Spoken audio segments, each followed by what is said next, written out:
Во историјата на Македонија, малку личности оставиле толку длабока трага како Свети Климент и Свети Наум.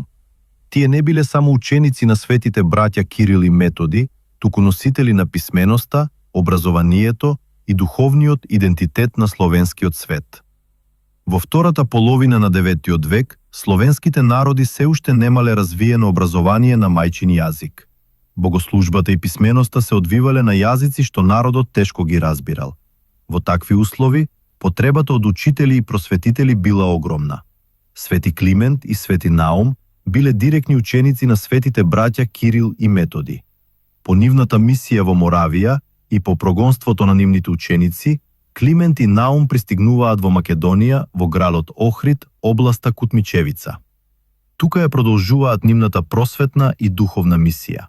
Македонија, а особено Охрид, станува нов духовен и културен центар. Во Охрид е основана Охридската книжевна школа, првата словенска висока школа.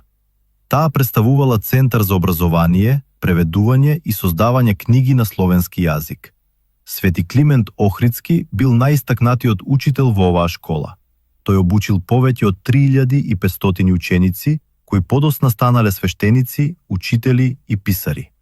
Климент пишувал проповеди, поучни текстови и богослужбени книги на јазик разбирлив за народот.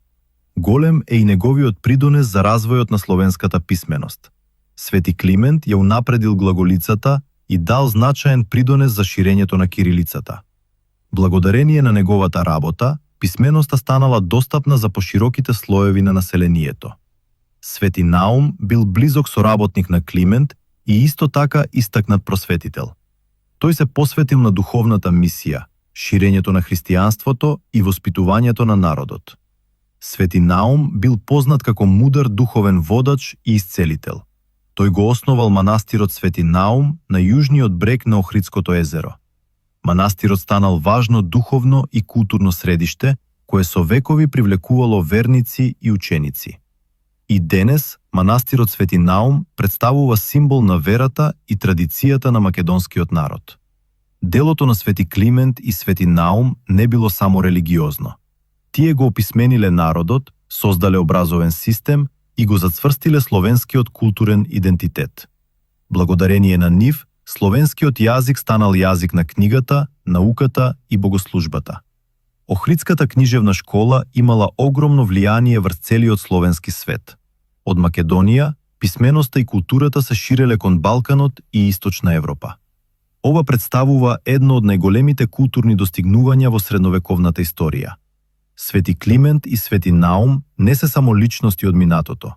Тие се темелот врз кој се граделе јазикот, образованието и духовноста. Нивното дело живее и денес како дел од македонското и словенското културно наследство.